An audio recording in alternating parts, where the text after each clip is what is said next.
Так, я... Мгм.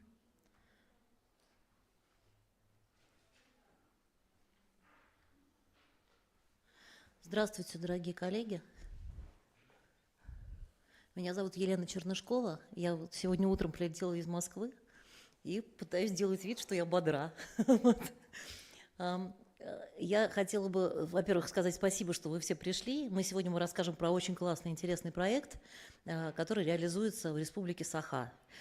И, конечно, с одной стороны, я должна сказать вам, что я возглавляю, я исполнительный директор фонда Андрея Мельниченко. Это частный благотворительный фонд, который поддерживает научные и образовательные проекты, которые в разных местах России реализуются.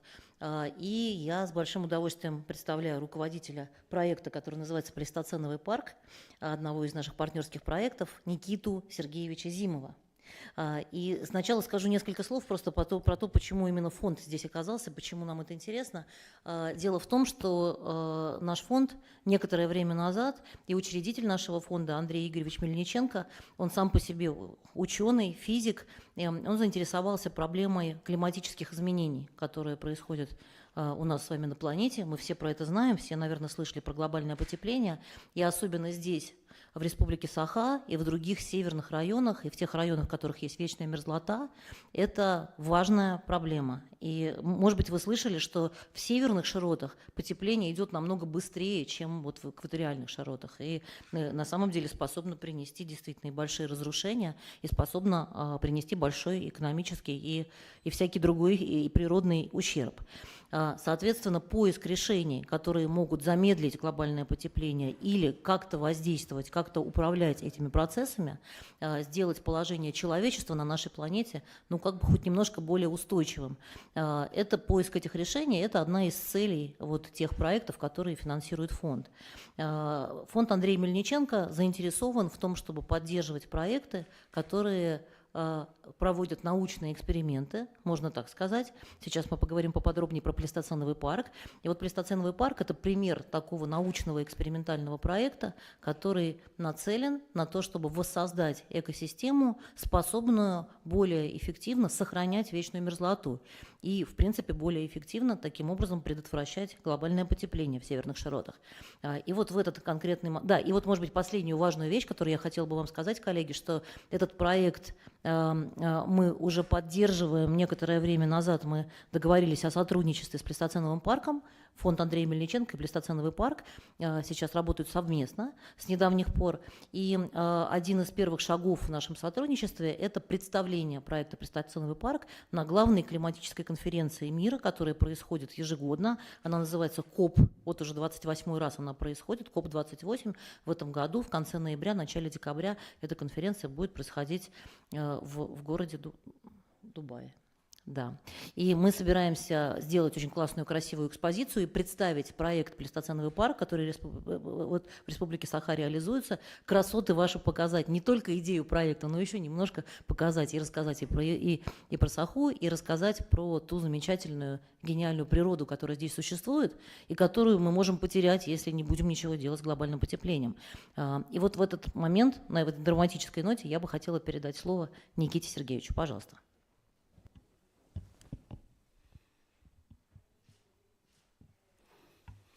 Добрый день. Да, спасибо, что пришли послушать. И спасибо Елене за вступительное слово. Я бы, наверное, начал с того, что я представил бы короткую презентацию о нашем проекте, о том, чем мы занимаемся, какое-то небольшое научное введение, и закончил бы как раз подборкой слайдов о том, как, так сказать, как я провел это лето, и как мы, соответственно, как раз завезли новых животных в этом году. Ну, надеюсь, будет интересно. Вот.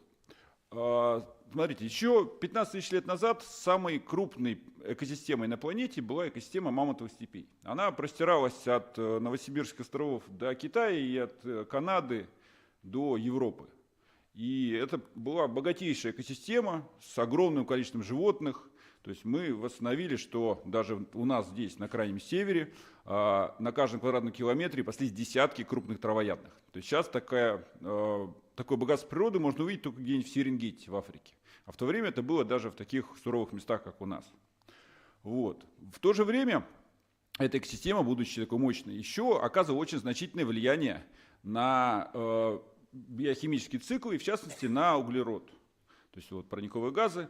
И в почвах то есть это экосистемы, которые многие сохранились у нас на территории Якутии, сохранено гигантское количество того углерода, который был накоплен, поглощен этой экосистемой, накоплен и захоронен. То есть если говорить, что то есть, только на территории Якутии находится порядка 500 миллиардов тонн органического углерода, и это на самом деле так уже сопоставимо со всей надземной биомассой планеты. То есть у нас вот в территории Якутии, в мерзлоте, в виде там корешков трав, гумуса, углерода находится столько же, сколько во всех деревьях планеты. То есть это очень значимый фактор. Вот. К сожалению, 15 тысяч лет назад, 12 тысяч лет назад с расселением человека на севере эта экосистема быстро деградировала. То есть мы считаем, что люди снизили численность животных, а в отсутствии крупных травоядных травы и злаки не выдерживают конкуренцию против других растений, и постепенно пастбища деградировали, и современная Арктика у нас выглядит вот примерно так. На самом деле мы считаем, что у нас там природа это нетронутая, но на самом деле большое количество животных поддерживать экосистемы не могут. То есть вы можете проехать вот по этим местам огромное расстояние, не встретить ни одного крупного травоядного, единственное, кого встретите, огромное количество комаров. И это, в общем, не очень приятно. Однако обратный процесс тоже возможен. То есть если вы каким-то образом искусственно повысите численность животных, то животные через вот этот выпас, они как раз позволяют травам и злакам вновь получить свои конкурентные преимущества относительно других экосистем, других растений. И вот это примерно то, чем и занимается наш птицевой парк. Вот. А еще причина, почему мы делаем, потому что мы говорим, что эти экосистемы, они и раньше влияли на климат и, в принципе, способны делать это в будущем. И есть ряд факторов, почему пастбищные экосистемы в Арктике полезны с точки зрения климата. Во-первых, сама проблема. Как уже Елена отметила, Арктика теплеет минимум в 3 раза быстрее, чем в среднем по планете. То есть в ряде территорий нашей страны, на том же Ямале, я знаю, что там на 6 градусов за 23 года на севере Ямала потеплело. То есть это просто невообразимые значения. То есть теплеет очень быстро. И, соответственно, наша вечная мерзлота уже становится не такой вечной. То есть вместе с ростом температуры воздуха растет и температура мерзлоты. Это все вызывает, соответственно, ее таяние. И таяние мерзлоты, к сожалению, у нас происходит часто катастрофическими явлениями. То есть вот это вот такой наиболее наглядный пример, который часто показывают, это Бодогайский кратер. Но я думаю, что многие люди, кто живут в районе Якутска и в окрестностях, и в целом у нас в регионе, видели последствия таяния мерзлоты. То есть это просадки, разрушения, заболачивание, то есть огромное количество проблем. В том числе разрушение инфраструктуры. То есть это действительно локальная большая достаточно проблема. Но, как я и говорил, мерзлота это же у нас имеет большое содержание углерода. Ну а раз она имеет большое содержание углерода, то когда мерзлота тает, то при ее гниении, и вот такой даже красивый кадр, то есть если у нас гниение происходит в анаэробных условиях, то есть, например, в озерах, а у нас в Якутии огромное количество озер вот этих термокарстовых, то метан накапливается образуется в таких количествах, что вот зимой можно устраивать вот такие вот фейерверки. Включите видео, пожалуйста. То есть это где-то 200-300 литровый пузырь метана, который накопился подо льдом, и их таких у нас очень много. То есть многие в детстве таким увлекались. Не знаю, видели или нет. Вот. Хорошо. А как мы можем с помощью этой нашей экосистемы решить вот эту большую проблему? Есть 4 фактора, которые мы обычно указываем. Хотя бы 3 я здесь сейчас быстренько расскажу. Первое. Снег является, на самом деле, очень хорошим теплоизолятором. Если у вас где-то толстый снежный покров, то у вас температура почвы и мерзлоты не промерзает очень сильно. И, соответственно, если вам каким-то образом удастся полностью, например, убрать снег, у нас в Якутии зимой, то у вас температура мерзлоты понизится градусов на 5. Каким образом можно убрать снег? Ну, конечно, можно его копать, но если у вас есть пастбища, если есть животные, то они придут на эти пастбища, будут разрывать снег, его утрамбовывать, и тем самым почва и мерзлота будут гораздо сильнее промерзать. А раз они будут сильнее промерзать, то, соответственно, они будут лучше защищены от таяния. И реально на пастбищах мы можем где-то на 2-3 градуса температуру мерзлоты охладить. И вот были исследования, которые показали, что при повсеместном распространении пастбищ мы можем сохранить там, до 80% мерзлоты к 2100 году, что является очень значимым фактором. Второй эффект – это уже прямое воздействие на климат, оно не связано даже с парниковыми газами. Чем светлее ваша поверхность, любая, тем меньше она нагревается на солнце. Соответственно, пастбища светлее, чем кустарники и леса. И вот тут летом, допустим, это оттенки зеленого, то в апреле-мае, когда у нас здесь очень солнечно, лиственничный лес стоит весь без иголок темный и очень сильно нагревается на солнце, а пастбища укрыты белым снегом. И это вот тоже такой вот очень значимый фактор, что вы можете просто напрямую понижать температуру в данной экосистеме, в этом регионе. И третье, сейчас многие очень говорят про карбоновые полигоны. И когда говорят про карбоновые полигоны, все говорят, что вот надо сажать деревья. И в каких-то регионах это действительно имеет смысл, потому что там, на югах, где деревья высокие, толстые, быстро растут, так можно эффективно накапливать углерод. Однако, если мы идем на север, то у нас ситуация немножко обратная. Наши деревья достаточно низкие, редкие, растут долго, много углерода в них не накопишь. И я думаю, как все в нашем регионе знают, горят они тоже очень активно, и, к сожалению, накопить ничего не получается, наоборот, получается потерять. А в пастбищных экосистемах в чем отличие? У них надземная биомасса небольшая, гореть там особенно нечего. Но за счет активного роста этим растениям нужно много воды. Если им нужно много воды, они, в отличие от современных мхов, лишайников и лиственниц, они формируют очень глубокие корневые системы. То есть они корни, что есть, получается, что такое корень? Это был СО2 в атмосфере, парниковый газ, который через фотосинтез был поглощен и закопан в землю. Ну, где он не может сгореть. И вот таким образом мы в почвах, в северных, можем накопить на порядки больше углерода, чем в наземной биомассе. И это, на самом деле, очень такой большой эффект. И вот я тут показываю, например, график, что вот один, это, вот, условно говоря, типичные почвы севера, 10 килограмм углерода в почвах на квадратный метр. Если мы говорим про более богатые экосистемы, где есть травы и злаки, там уже 20-30. У нас в парке даже есть там места, где уже 60, и я думаю, в пределе мы за там сколько-то десятков лет, может даже веков, сможем накопить там больше 100 килограмм на квадратный метр. То есть сделать огромный резервуар, заполнить. А учитывая то, что у нас огромные территории и в республике, и в принципе в стране, то помножив на миллион квадратных-километров, это может быть прям очень значимым фактором, именно даже в глобальном. То есть мы можем, собственно, компенсировать очень значительную долю того, что мировая экономика выбрасывает ежегодно. Вот. Ну и, соответственно, переходим к тому, что мы делаем. То есть вот мы, соответственно, как ученые, обычно ученые только говорят, но мы такие нестандартные ученые, нам часто лень говорить, и мы больше стараемся, так сказать, на земле работать. Еще в 1996 году правительство Якутии выделило нам под наш проект достаточно большой участок земли, 160 квадратных километров. Мы частично его огородили и закрыли периметр и начали, соответственно, завозить животных, чтобы пытаться восстановить экосистемы. То есть какие-то виды у нас там местные, то есть лоси у нас и так обитали. Завозили якутских лошадей, северных оленей. Вот тут даже 2 года назад привезли такие экзотические животные, как монгольские двугорбые верблюды. Они, кстати, отлично у нас прижились и чувствуют себя хорошо, обрастают густой шерстью. В общем, мы им очень радуемся. Вот. И в этом году, вот сейчас я уже перейду как раз к тому, как мы провели лето, вместе с фондом Андрея Мельниченко мы совместно сумели реализовать сложный и амбициозный проект логистический по завозу к нам бизонов и овцебыков. Вот. Как все было?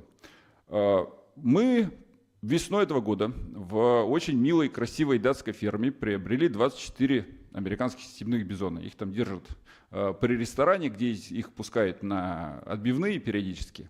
Вот. Мы их, соответственно, спасли от этой злоучасти, погрузили в скотовоз, там, в красивый европейский, он их довез до Венгрии. В Венгрии они прошли карантин и дальше оттуда пересекли российскую границу и ехали прямо до самого Новосибирска. Вот. В дороге их там тоже подкармливали. В это время в Новосибирске мы уже готовили к ним наши клетки, потому что дальше ехать у нас уже на скотовозах бы не получилось. Вот мы, соответственно, готовились к их приезду и разделению. Вот. Параллельно с этим я уже мы подготовились, и я полетел на Ямал. На Ямале природный парк Ангелор, очень красивое место, это Полярный Урал. И там у них огорожена территория, где-то примерно 10 квадратных километров, и у них пасется в этой огороженной территории порядка 90 овцебыков. И мы с ними договорились, что они нам позволят этих бычков отловить. Соответственно, в начале июля я бегал по этим болотцам, ловили, загоняли овцебыков. Вот тут фото с дрона.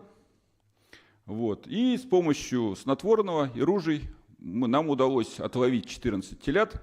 13 телят и одного бычка прошлого года, уже достаточно большого. Вот он, один в карантине стоит, остальные просто фотографий не было хороших.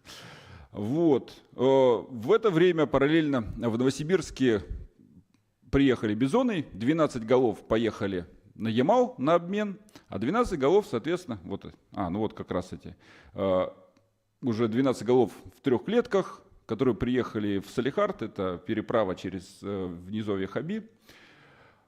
Эти животные, бизоны у нас, дорога когда кончилась, мы были вынуждены перегрузить на вездеход, и последние 40 километров эти клетки ехали на вездеходе, пока не доехали наконец до этого природного парка. В природном парке вот мы животных выпустили, они там достаточно тоже радостно начали пастись, а взамен эти клетки почистили и туда загрузили как раз овцебычков, которых мы отловили заранее. Все. И вывезли их также вездеходом на трассу, и с трассы уже отправились, эти овцебычки отправились дальше в Архангельск. Вот. А тем временем первые 12 бизонов, то есть может было 24, то есть 12 сюда, 12 отправились к нам дальше в Якутию. Были перегружены вот на вездеходный КАМАЗ, и через всю страну они у нас отправились дальше сюда, в Якутию. Вот. По дороге тоже их кормили, поили. Дорога заняла тоже дней, наверное, 15-20. Приходилось много, так сказать, сил, времени тратить на их поддержание. До, получается, Якутска у нас везде практически асфальт, а вот уже с Якутска начинается дорога похуже. На Магадан, дорога вот Устьера, грунтовка, перевалы. Вот. И последние 1500 километров от Симчана они уже ехали на барже. Тоже заняло, наверное, где-то неделю. И прибыли в наш местный морпорт, в котором мы уже их перегрузили в маленькую баржонку и выпустили вот в парке. Вот, соответственно, они по трапу выгоняются и по коридору идут уже в карантин. Вот они у нас в карантине стоят. Это отмечу, что это у нас уже 3-я экспедиция по перевозке бизонов. То есть первые 2 были в 2019-2021 году. И, соответственно, вот они там, старшие братья, этой зимой их с той же, кстати, фермы привозили. И сейчас у нас уже достаточно приличное поголовье. И первое стадо, которое в 2019 году, оно уже дало приплод. Вот, со 2-го стада ждем в этом году. Вот. А овцебыки тем временем добрались до Архангельска, были перегружены на судно, и судно северным морским путем отправилось через льды к нам туда, на Колыму. Вот их там фотографии. Их тоже, соответственно, кормили, поили. То есть в дороге у них сено на подстилку и на еду, плюс даем овес, и вода 2 раза в день. Плюс чистим, где-то день через день, полностью вычищали подстилку, чтобы было сухо, потому что самая такая ответственная, если приходится возить животных так далеко, как возим мы, то нужно несравнимо выше качество перевозки животных. Потому что когда вот скотовозы ездят, там 2 дня, они выходят, они-то все грязные, замызганные, но за 2 дня с животным ничего не происходит. Если вы везете животных там 30 дней, то единственный способ их довести, это чтобы у них были абсолютно комфортные условия, чтобы у них было сухо, чисто и сыто, был свежий воздух. Если этого не будет, то все, так сказать, средства и усилия будут потрачены зря. Ну и вот в конце, соответственно, бизоны тоже, овцебычки прибыли к нам в парк, это уже прям подъезд. Вот мы им открыли двери, выходить никто не хотел категорически, то есть они уже там сколько дней в этой клетке и прям замучились. Вот это как раз один здоровый, 1,5-летка с рогами. Его с трудом выгоняли своим ходом, там фанерой его выталкивали и, отогнали в карантин. А остальных можно было так руками, мы вчетвером их за шерсть хватаешь и тащишь. Вот такое вот развлечение. Ну и вот они уже у нас в карантине. В общем-то, так у нас экспедиция закончилась. Это вот фотография сделана, 5 дней назад, вот они только у нас доехали. И как раз я вчера вечером тоже прилетел с Черского. чтобы вам об этом рассказать. Ну, в общем, вот, все. Спасибо. Может быть, про 10 лет еще сказать? У нас есть... Это вы. Да, друзья, вот да, может быть, тут тоже хороший момент объявить, что у нас, конечно, сейчас сложились долгосрочные планы сотрудничества между фондом Андрея Мельниченко и Плейстоценовым парком, и вот сейчас мы рассчитываем в течение 10 лет поддерживать этот проект, потому что, как вы, может быть, уже догадались вот из этого замечательного рассказа Никиты, что невозможно получить быстрых результатов в рамках такого проекта, поэтому просто здесь очень важно от имени фонда Андрея Мельниченко сказать, что мы готовы много лет заниматься поддержкой этого проекта. Это такое важное заявление. Спасибо.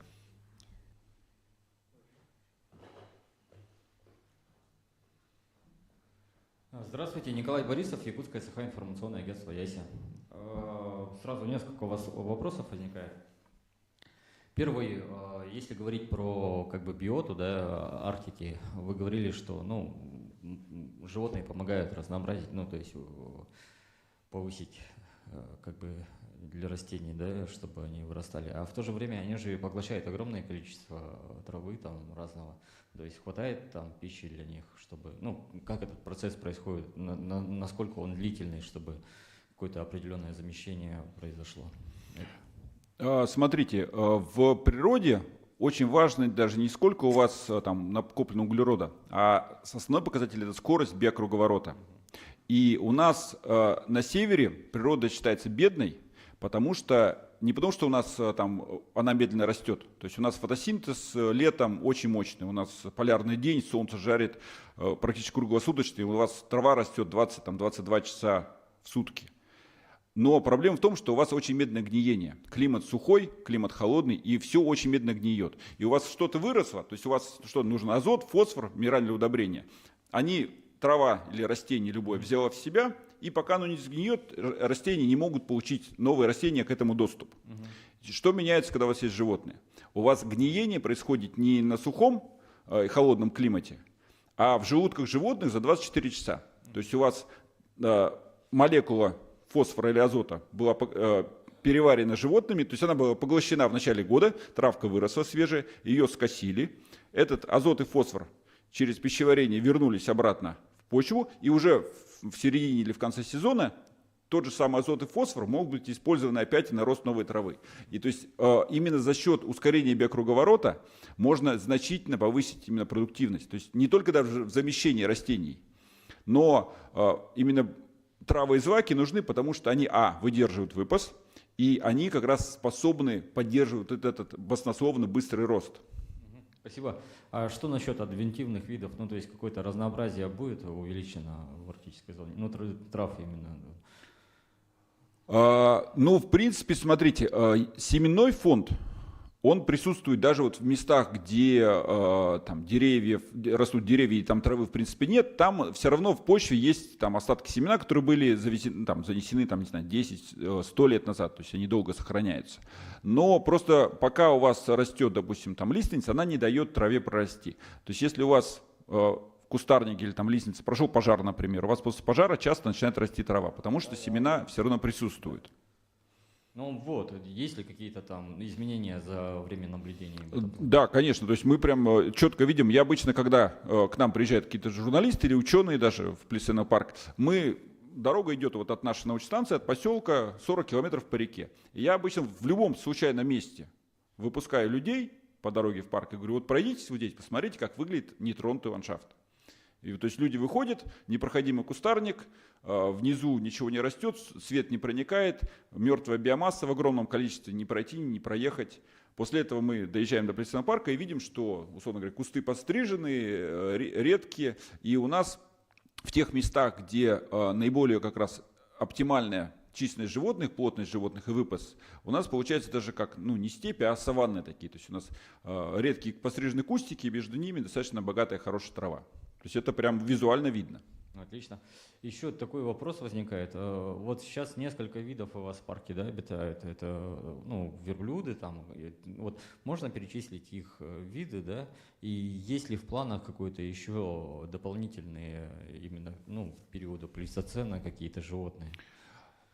Смотрите, да, что у нас сейчас из видов то, что сейчас это северный олень, лоси, якутские лошади, верблюды. Потом есть калмыцкие коровы, козы, овцы. Ну, это такой домашние виды, которых мы там стараемся их одичать, проводим, так сказать, эксперименты, смотрим, как они могут приживаться, не могут приживаться в этих условиях. Ну вот, бизоны, овцы, быки. Многие годы у нас обитал зубр. Был опыт с яками опыт был неудачный, они себя вот из всех быков, они себя показали хуже всего, и, соответственно, их сейчас в парке нету. Вот. Но те же зуб показал себя достаточно хорошо, но мы считаем, что с бизоны немножко лучше, например, и мы на будущее, так как они находятся в одной нише, то есть это очень схожие виды, они, в принципе, делают одно и то же. Но бизоны, приживаются чуть-чуть лучше, а второе, на самом деле, что очень значимо для нашего проекта, вот, допустим, вот мы этих бизонов, пускай это и в Дании, но это куплено на ферме, и они у нас в стране считаются документально как крупнорогатый скот.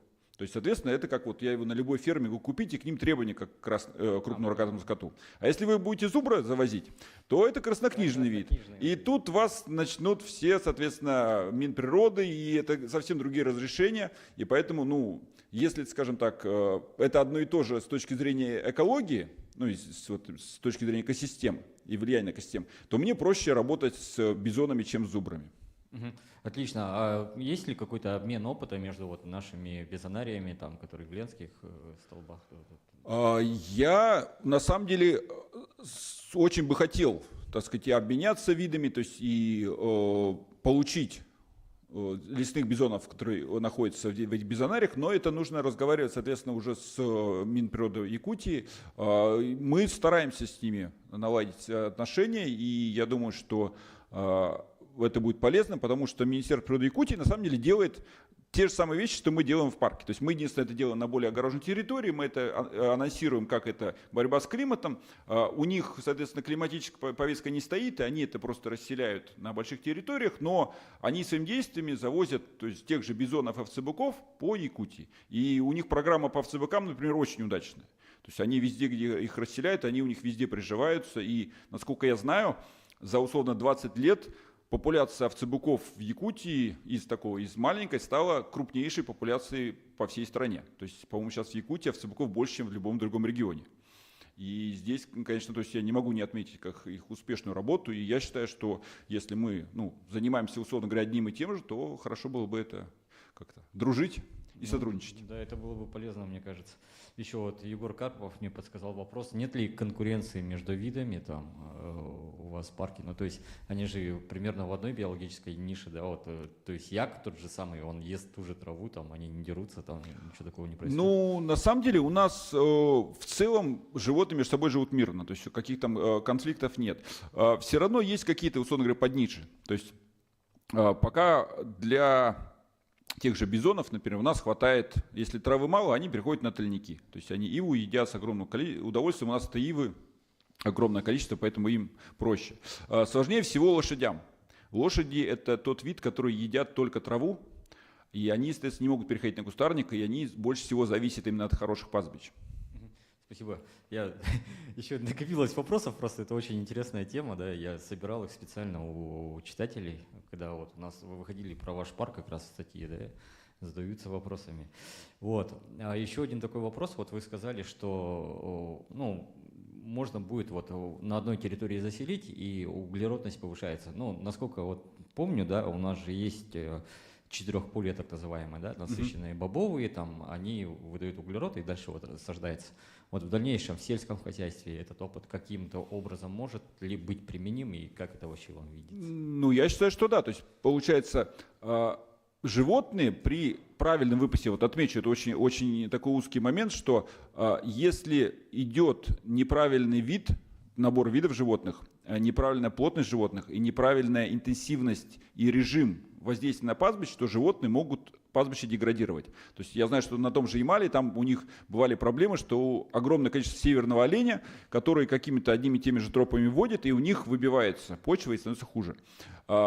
Если у вас действительно хорошо отлажена пастбищная экосистема, которой в идеале, чтобы еще обязательно были хищники, которые выполняют функцию пастухов, которые именно распределяют животных по пастбищу не позволяет делать перевыпас, то у вас идет как раз, генерация плодородных почв, то есть у вас богатство почты с каждым годом увеличивается. И поэтому в теории, да, то есть я считаю, что разработка практик вот именно такого эффективного выпаса, то есть у вас есть огороженная территория, вы там сколько-то лет держите животных, потом вы животных можете выводить на другую территорию, в это время можете засеять, условно говоря, пшеницей, снять урожай, немножко плодородие почв уменьшить в это время, они восстановят на этом месте, и вот так вот варьируя, то есть я считаю, что условно, да, это как трехполие, как вы говорили, такие методы нужно изучать, и я считаю, что это перспективно. Отлично. Еще, на грани фантастики, да, вопрос. Якутия много лет работает совместно с другими институтами касательно возрождения мамонта. Прижились бы они? Нет? Смотрите, во-первых, мамонты, да, как они тут местный вид. Проблема с мамонтами, что, как я говорил, что пришел человек и пастбища деградировали. Я считаю, что вот мое мнение, что человек, конечно, охотился на мамонтов и популяцию снижал. Но по моему мнению, что последний мамонт на континенте умер не от копья, а от голода. То есть, когда ты огромные животные, тебе нужно где-то 8 месяцев в году из-под снега добывать пищу, то пастбища должны быть очень хорошие. Поэтому для них будет, есть места у нас в Якутии, где можно их будет держать. Да. Вопрос тоже, если это будет генетически разнообразная, то есть популяция, конечно, они выживут. Сейчас, соответственно, идут два направления с мамонтами. Первое – это попытка прям клонировать, то есть это ищут в мерзлоте идеально сохранившаяся ДНК, которая, соответственно, как вот овечки доли, будет пересажена слону и будет склонирован мамонтенок. Насколько я знаю, что с этим пока серьезные проблемы, потому что ДНК не сохраняется в мерзлоте достаточно хорошо. То есть пока еще не нашли. Кровь не сохраняется. Да, то есть, разрушается ДНК, и поэтому восстановить не удается. Есть еще в Америке, в Гарварде, лаборатория генетики, которая, они делают немножко так, они не клонируют мамонта, они пытаются сделать холодостойкого слона. Причем там какой-то у них есть стартап, по-моему, Colossal, кажется, называется. Они на него огромное количество денег собрали, и они анонсируют, что они его там в ближайшие сколько-то лет добьются. С точки зрения модифицировать геном слона, чтобы он стал более волосатым, там у него были гемоглобины поменьше уши, это можно сделать. Там, как я понимаю, самая большая сложность такая юридического толка. Потому что то есть с мышами можно делать все, что угодно. А слоны у нас, согласно международным законам, это особо охраняемый вид. А с особо охраняемым видом оплодотворить особо охраняемый вид может только особо охраняемый вид. То есть оплодотворить слона может только слон, а никак не генетик из Гарварда. Соответственно, это именно такая легальная вещь, и они пытаются идти в направлении создания искусственной утробы, в которой искусственно полностью весь период беременности выносить животное. И пока, насколько я знаю, успехов полных, ни с какими животными с искусственной утробой еще не было. То есть в этом направлении наука движется, а успеха не достигла, и во многих местах и многие люди, конечно, задаются еще этическими вопросами. Потому что уже, когда вы полностью искусственно создаете жизнь, то это уже, для многих это игра в Бога, и многие задаются вопросом, насколько это этично. Лично я не задаюсь, я как ученый гораздо более прагматичен, но действительно это такая сложная проблема, которую надо как-то перебарывать. Прокормили бы там у нас. 2 комбикормом с руки можно прокормить. Поэтому, то есть, в целом, конечно, то есть, если какой-то слон, холодолюбивый слон или мамонт появится, мы, конечно, будем рады иметь его в природном парке. Но с точки зрения, это, понимаете, как с точки зрения пиара, но с точки зрения экологии, мне не нужен один больной мамонтенок, мне нужно десятки, сотни мамонтов здоровых с генетическим разнообразием, популяция, которая действительно уже будет оказывать влияние. То есть они, в принципе, я думаю, что будут полезны с точки зрения экосистем. То есть они большие, они сносят деревья, и с ними пастбищная экосистема будет намного более агрессивные. То есть будет полезно, но... Очень интересный вопрос такой поступает насчет туризма, развития. Это же круто и интересно посидеть там неделю в образе австралопитека, там, что-то такое. Ну, такое направление охватывается, нет? Но мы туризмом напрямую сейчас не занимаемся. То есть в перспективе, если кто-то захочет возить туристов, конечно, но понимаете, проект находится достаточно далеко, и многие туристические проекты все-таки тяготеют к более там, цивилизованным местам. То есть здесь, если хотите пожить, то можете пожить возле Якутска. Это проще, чем ехать там 4 часа на самолете в Черске, и вам там еще полностью отстраивать всю инфраструктуру туристическую. То есть, но понятно, что многие там, люди этого хотят, там, чиновники, все всегда говорят о туризме очень много, но напрямую. То есть мы поддерживаем, но сами этим не занимаемся. Отлично, спасибо. Можно я добавлю пару слов по поводу того, чтобы привозить, вот один из наших планов, который мы обсуждаем совместно с парком, это для начала не туристов, а ученых туда привозить, потому что парк стал уже сейчас и будет годами очень интересным местом для любых ученых вот, как бы из разных стран мира, которые могут приехать, там провести свои собственные наблюдения, пожить там и есть такая, знаете, есть такая практика, что очень удаленно находящиеся там, скажем, такие природные парки или даже университеты иногда бывают, они как такие арктические гостиницы существуют, то есть люди, которые занимаются арктическими исследованиями, они могут приехать, пожить там, провести свои исследования, ну и потом эти результаты уже увезти там в свой собственный университет и в свой собственный город. И вот, наверное, вот можно сказать, что это такой научный, может быть, туризм, не знаю, можно так назвать или нет, но такие вот планы есть. Здравствуйте, газета «Саха-Сиря». Хотел бы спросить насчет того, что был же успешный опыт завоза канадских, да, вот этих лесных бизонов же, да? Почему именно тогда, целесообразнее было, было бы надежнее их же привозить, а датские это, тогда, почему именно выбор пал на датских вот этих бизонов? Также лесные бизоны, на самом деле, то есть это не датские бизоны, это просто ферма в Дании, где содержатся американские степные бизоны. Генетически лесной бизон, который канадский и там американский степной бизон, это по сути один вид, то есть у них генетического отличия практически нет, они просто по месту обитания. Тогда было выгоднее и удобнее, да, получается? Просто, на то были какие-то, условно говоря, экономические предпосылки, да, то есть с экологической точки зрения практически разницы нет. И визуально даже они вот сейчас, то, что обитает там на Ленских столбах и у нас, это визуально никак не отличаются они.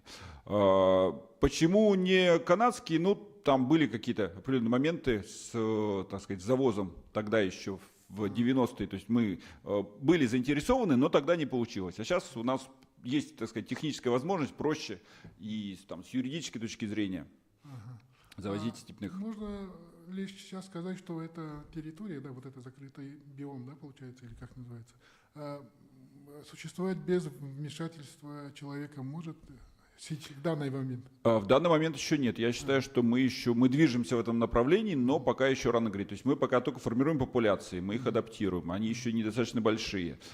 И в целом я как ученый считаю, что пока у нас не будет, условно говоря, достигнута какая-то критическая масса животных, какая-то критическая территория, и пока мы не сможем ввести в экосистему хищника, у нас устойчивости не будет.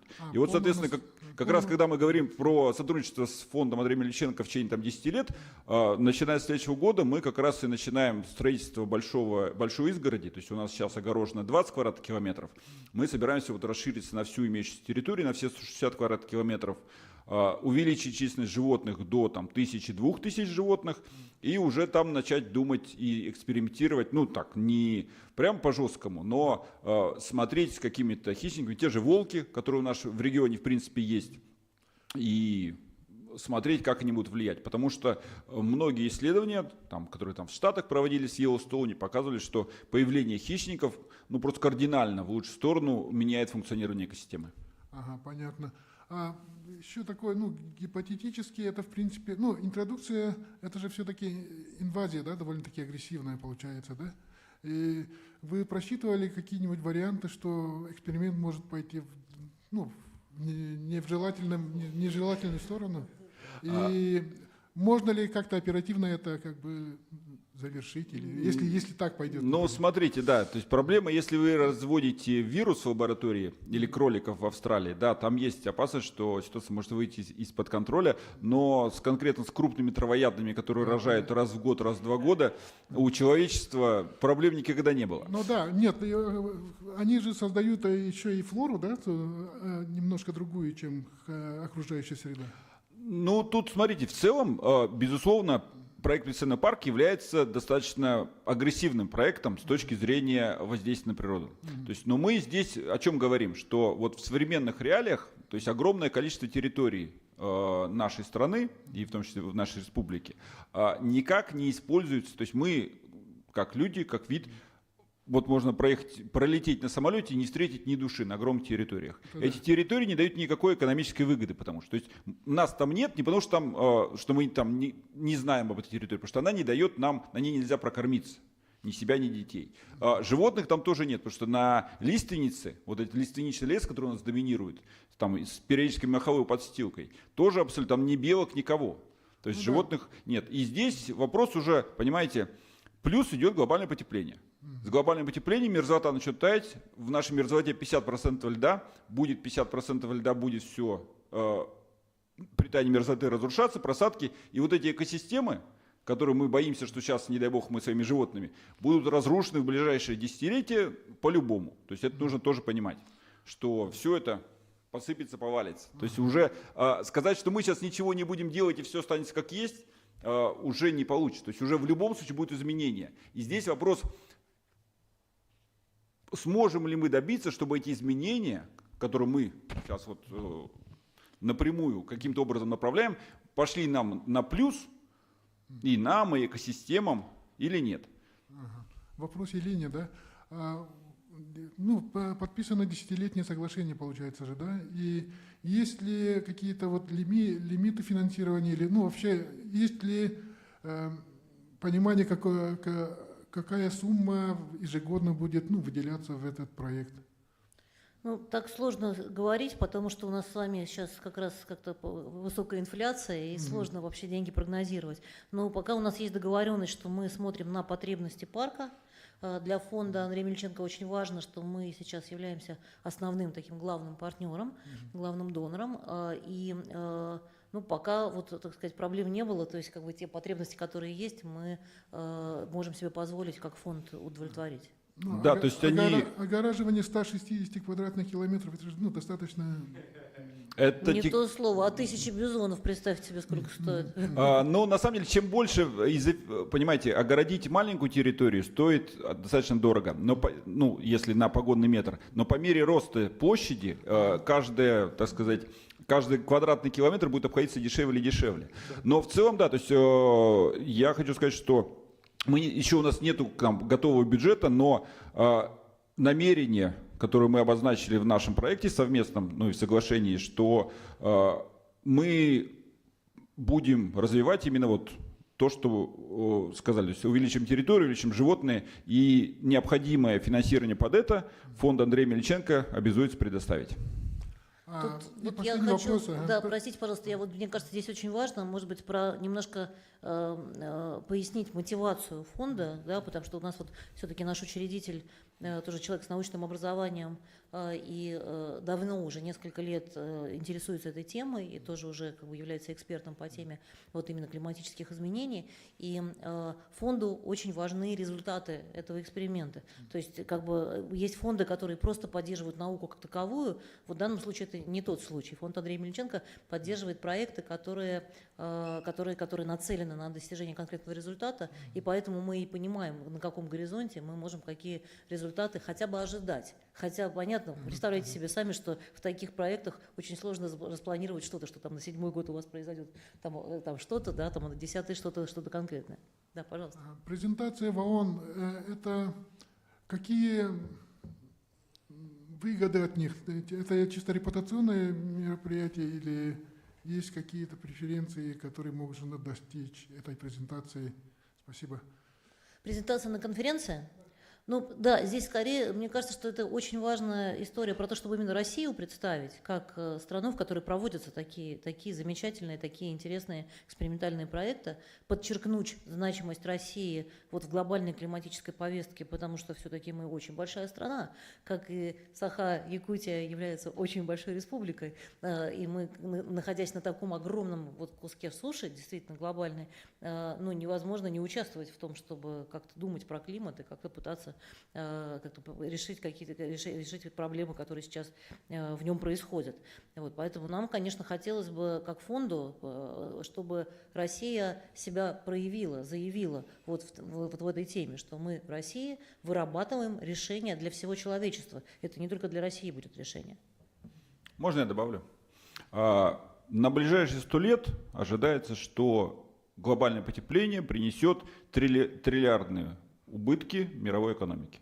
Соответственно, если есть способы как-то минимизировать эти потери, то, соответственно, там по выгодному курсу экономики мира, ученые, политики готовы, так сказать, за это платить.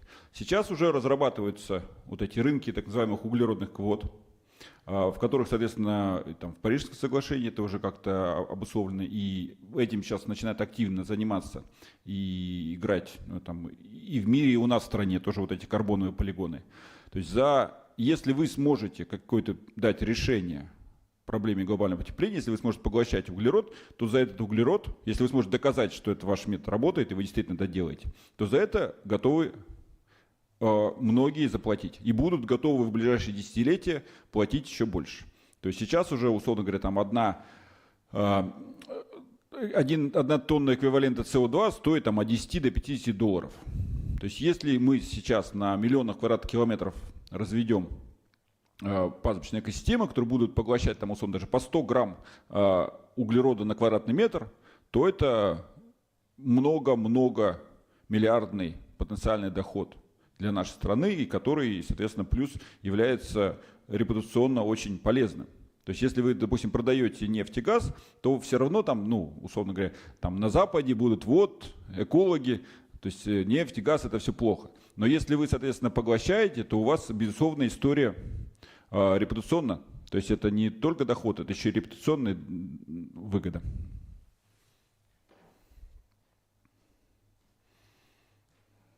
Дмитрий Осипов, ТАСС. Вот расскажите о научной команде проекта, да, сколько человек задействовано и какие именно индикаторы, в какой периодичности измеряются. И с 90-х годов вот какие постоянные переменные вы измеряли, да, и к каким результатам пришли? Ну, смотрите, команда у нас, деятельность вообще парка, она находится на базе нашего научной станции, то есть северо-восточная научная станция, которая у нас находится в поселке Черский и функционирует, начиная с 80-х годов. По сути, то есть моя основная работа, я являюсь сотрудником института, Тихоокеанского института географии, занимаюсь наукой. И Палестина парк это, по сути, как один из экспериментов, который мы проводим. Поэтому у нас просто работники станции так или иначе тоже участвуют в исследованиях, которые проводятся в парке.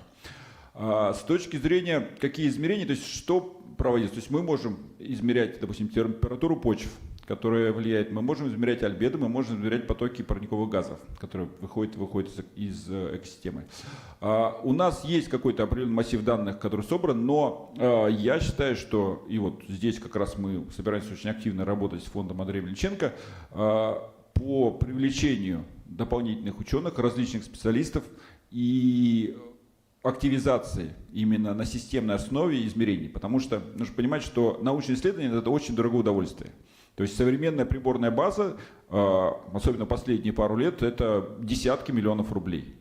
Это очень-очень дорого. Плюс нужно специалистов, которые будут это делать на регулярной основе, потому что, условно, от момента, когда человек даже приезжает в поле и начинает измерение, до момента, когда он делает публикацию, обычно проходит там 3-5 лет, не меньше. То есть это игра в долгую.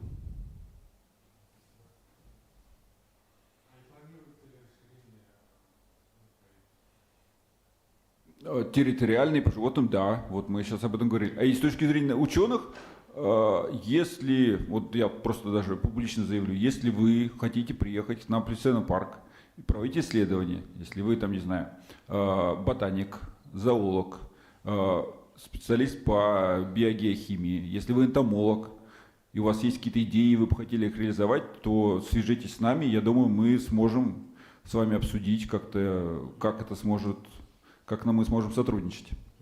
А могут ли быть открыты филиалы вот парка, да, в других регионах? Да, отличный вопрос. На самом деле, да, и, безусловно, это является целью, потому что, ну, понимаете как, на 160 квадратных километрах мы не сможем создать экосистему, которая сможет повлиять на климат. То есть нам нужно, получается, делать, так сказать, хабы.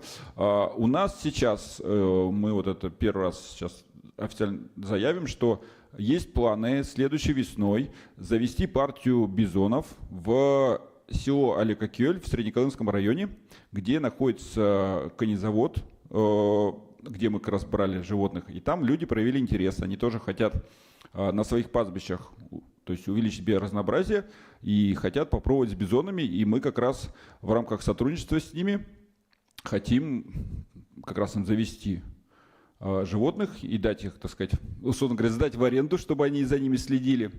И вот это, например, один из способов. Второе, на Ямале. Сейчас мы им завезли бизонов. На следующий год они хотят продолжить сотрудничество и просят, чтобы мы им привезли еще ряд животных, видов, там, в небольшом количестве, а взамен они нам еще овцебыков дадут. Мы в этом тоже заинтересованы, и поэтому, я думаю, тоже будем этим заниматься.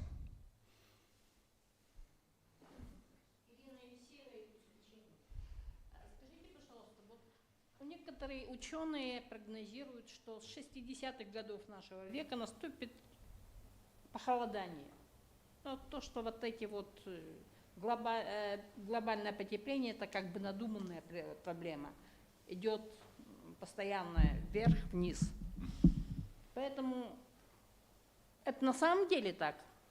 Вы ожидаете в 60-х годах похолодания по всей планете? Нет, не ожидаем. Смотрите, в целом похолодание с чем они связаны? Во-первых, это в небольшой степени это солнечная активность, то есть она бывает то больше, то есть солнце жарит чуть сильнее, чуть меньше определенные циклы.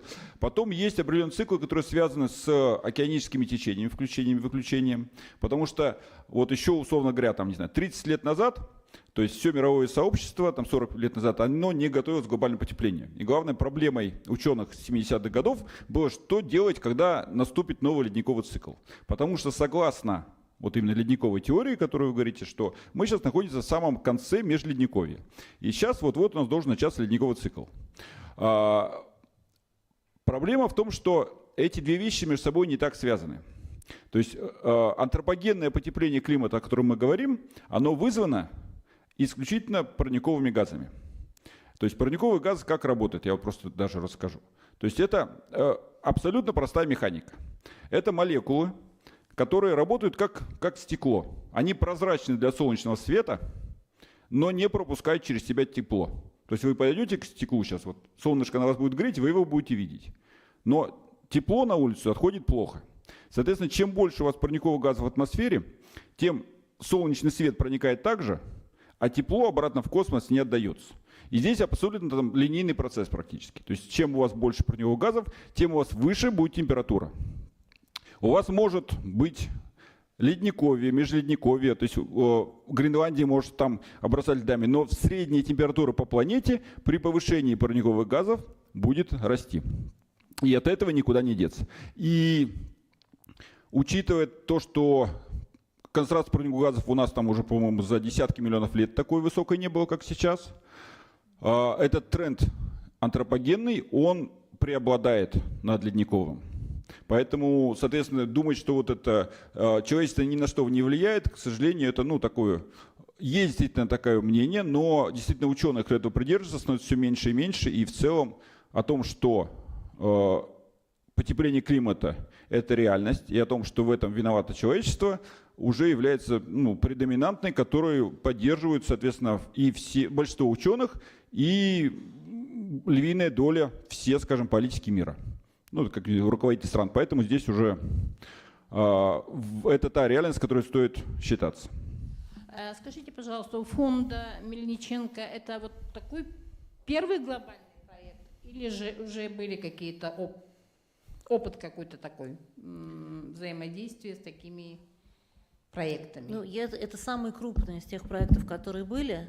Вот, то есть до сих пор у фонда, вот уже 7 лет, у фонда Мельниченко есть такая большая программа, она реализуется во многих регионах России. Это программа по поддержке талантливых детей, там разработки и реализации специальных образовательных программ, повышения квалификации педагогов, которые просто в таких специально созданных центрах дополнительного образования вот позволяют ребятам даже из очень маленьких отдаленных городов получать хорошего качества образования, вот именно в сфере технических наук. Но вот это направление поддержки именно таких экспериментальных научных проектов, оно началось не очень давно, и Плейстоценовый парк здесь абсолютно лидирующий, самый крупный и самый для нас стратегический проект.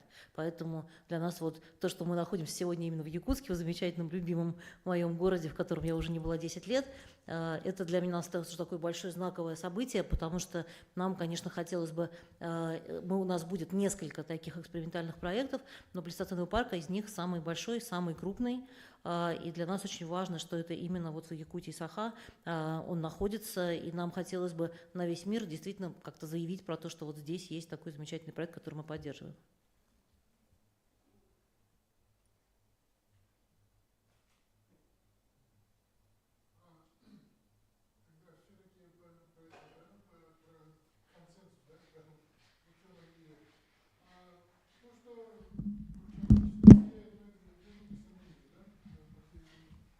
Практически никто не сомневается.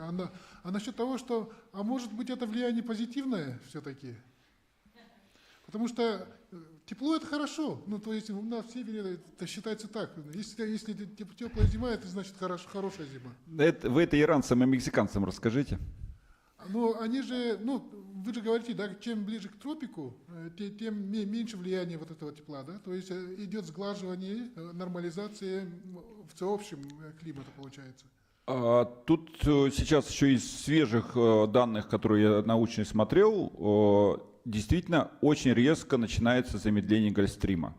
Замедление Гольфстрима, это получается как, у вас холодные воды всплывают в тропиках, да, и несут это тепло в Арктику, там охлаждается, вода тонет.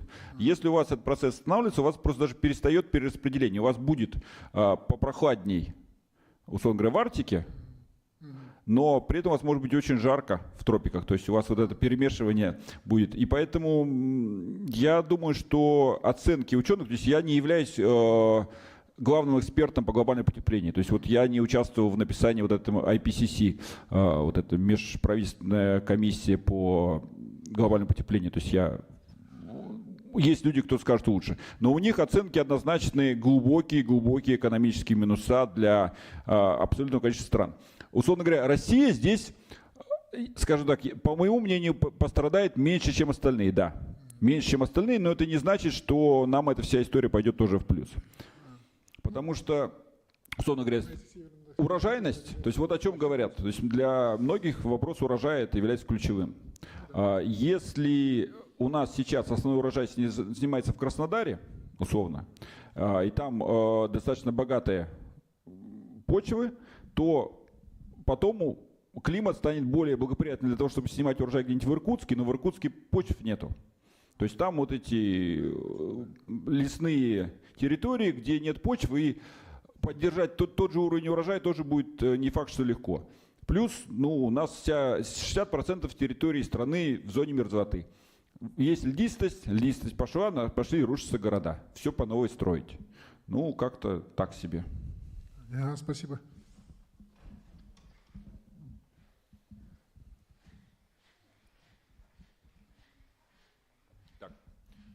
Да, если вопросов нет, то спасибо. Если кто-то в частном порядке хочет задать какие-то вопросы, подходите.